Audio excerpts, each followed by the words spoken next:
let's get this out of the way because I know that a bunch of you are probably here to jump straight into the comments and then dip because you're going to obviously disagree with the title because it was a little clickbaity. Let's admit it though, okay? I did not mean it in that sort of a sense. What I mean to say is it is the best Disney Star Wars property thus far to me. And that is a subjective thing, all right? So let's just calm down. I just wanted you guys to come into my weekly chat episode and discuss Star Wars with me. So still, go into the comments and tell me what you liked or what you disliked about The Bad Batch. But to me, everyone, it gave me pretty much everything I've wanted in a Star Wars property, and I thoroughly enjoyed it. Ever since the first episode came out, I was so pumped for it. For years, I've wanted to see more of the gap in between the prequels and the original trilogy, but more so on the side of the prequels. I wanted to see the rise of the Empire, the true rise of the Empire as we see it, converting everything from clone troopers to stormtroopers, from Venator-class Star Destroyers to Imperial-class Star Destroyers. I wanted to see all of it, and I got everything I ever wanted. I know a lot of people dipped from the franchise after the sequel trilogy. I understand that. Okay, I was frankly tempted to as well, but I decided to stick around because I knew that there was one glaring issue that caused the sequel trilogy to fail. It was different directors because they had things set up to succeed. Let's be honest with ourselves on that. They did. When Episode 7 came out, it was all right.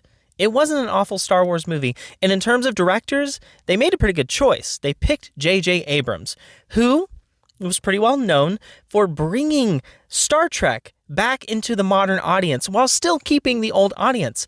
It was the right choice for a new trilogy, but they didn't keep him for the whole trilogy, and it threw a whole wrench into things. I'm fully aware of the fact that there might be people that even watch this video, at least this far into the video, that haven't seen anything in terms of Star Wars ever since Episode 9, because they just gave up on the entire franchise. And look, I get it, but guys, Star Wars has gotten better in some regards. There are still some absolutely atrocious properties that have come out, things that are just not good. Star Wars itself, even before Disney took over, did have its moments where things were far from perfect. Disney has created some of the worst out there. But they have also created some really good things. When The Mandalorian came out, I thought, all right, I'm excited to see what they continue to do with Star Wars. Some things have been hit, some things have been miss, but this, The Bad Batch, has been just perfection. And I am going to get into a bit of spoilers. Hate to break it to you guys, but talking about the last season of The Bad Batch, I'm going to talk about the last season of The Bad Batch a little bit. I'm not doing a breakdown or anything like that, but I do have to say that the plot beats, they hit it really well. The Bad Batch brought back an era of television where you get more than 6 to 10 episodes. They don't do 6 to 10 episodes and they call it a day. They've consistently given us enough time to properly tell a story. Even with the finale. I was sitting here worried because most Star Wars properties, they just keep the finale of the season or the entire series at about the same runtime as the rest of the episodes. I was really worried that they were going to do that with this. And they didn't. They gave us over 50 minutes, about twice the length of the average episode of this season, and it was perfect. Like they did a great job with this property. And it at this point kind of kills me that there are still people out there that have only seen 7, 8, and 9, some of which have also only seen 7 and 8 and then called it a day, and they just assume that everything else Disney has ever come out with is awful. The worst thing ever, and that they are just absolutely murdering the franchise. There are some instances where they are doing a great job. Frankly, with the properties on Disney Plus, I think there's more good than bad. The final season of the Clone Wars really kicked off, showing us that they mean business when it comes to the animation side of things. And The Bad Batch, it showed us the rise of the Empire, something that I have always wanted to see. And they showed it in such a gradual way. just the Empire slowly putting that stranglehold around the galaxy, and the displacement of the clones not knowing what they're going to do because they rapidly age. Obviously, they need to be cycled out now that Kamino's gone. And they did it.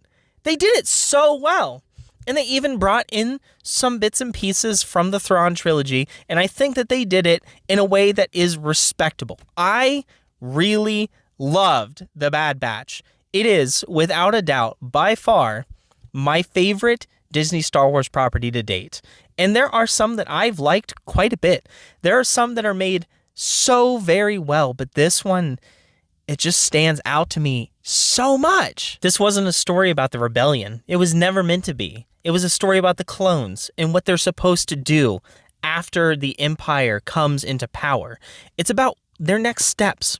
The ones who learned to think for themselves and their true character showing. It showed us that Rex, Gregor, and Wolf weren't alone in the realization that the Empire was bad, and the mass of clones that were willing to take arms and rise up against the Empire, at least to the point that they could find their own way.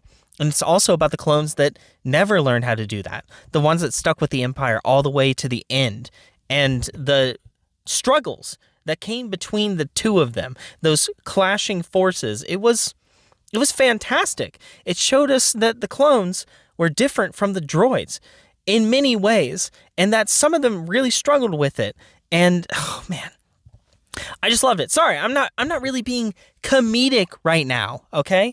This is something that means quite a bit to me. And obviously, sorry, I don't mean to get mushy or anything like that, but it shows me that they're willing to hit the hard points, they're willing to hit the good points in terms of plot, and that they are really answering a lot of questions that maybe not just I am wondering. I know that I was wondering a lot of these questions, but it kind of worries me. All right, I'm going to go ahead and throw that out there. It does kind of worry me because I've been sitting here running little calculations and stuff like that, and I got to say, a lot of people survived the initial rise of the Empire. And it's to the point where I'm sitting here crunching the numbers and kind of wondering how the Empire managed to stay afloat. This is one big problem that I think that Disney still has, because they have thrown a lot in favor of people who want to stand against the Empire in one way or another. Kind of worries me, okay? Because it comes to be that a lot of Force users managed to survive. I mean, The Bad Batch showed us multiple Jedi surviving. The Bad Batch was the ones that actually saved the guy that ends up training Ezra. Kanan. Kanan was saved by the Bad Batch. Spoiler alert right there, guys. But they also took Gungi back to Kashyyyk. That little Gungan Padawan. Super cool. But it showed that they had a lot of connections too, and a ton of clones. I mean, a ton of clones made it out of Mount Tantus alive. I didn't expect that. I expected almost everyone to die by the finale of The Bad Batch, and they didn't. A lot of clones made it off. A lot of clones made it off to do their own thing, and sure, maybe a lot of them were tired and just chose to have one last fight. But the fact of the matter is, it's a good amount of them. If they had really wanted to, they could have really started doing organizational terrorist acts against them and really put a hurt to the Empire. Rex was doing stuff on a smaller scale. They had managed to commandeer ships and were building forces. It could have continued to be something more. Rex didn't have the fight out of him yet. Echo didn't either. We clearly saw that at the end of The Bad Batch. I thought that Echo for sure was going to die, and he didn't. But as a final point, and this is another positive thing about the series, as much as I would have loved to see it, they did not pull their punch, and they kept Tech dead. And I thought all the way up until the very end that he was going to show back up somehow. I thought that he was one of those condition clones, especially because Hemlock had talked about how he had managed to perfect the conditioning and that he knew for a fact it would work on them then. How else would he have known? I still think that one of the last ones that was killed, the one that kind of had the bug eye little things that got his head smashed into the wall, I kind of think that was Tech. And I don't think that they'll ever address it, but looking back on it, it feels like that was Tech. and he was conditioned, and he wasn't able to break free from it. That was it. Like that's it. And he could very well have just died. Whatever the case, it's irrelevant. They kept him dead. They kept Tech out of the story. They didn't make it into this thing where it's like, oh, did he live? Did he die? Blah, blah, blah. He died. That's it. End of story. By the end of that story, Tech was dead. When he died is not the important part. It's the fact that they did take a death and have it have meaning in the story. Like they did with Rogue One. They weren't willing to just pull that punch. They did it because it was integral to the story. We felt it. And I think that that's fantastic. What do you guys think of The Bad Batch, though? Please let me know in the comments below what you thought of The Bad Batch, as well as what your favorite Disney Star Wars property is, if you have one. If you hate it and you somehow watched all the way to the end here, if you hate all the Disney Star Wars properties, let me know why, because I do appreciate you watching all the way to the end. And leave a like and subscribe. I appreciate that. Hey, I did a deep dive on The Wicker Man. Please go watch that.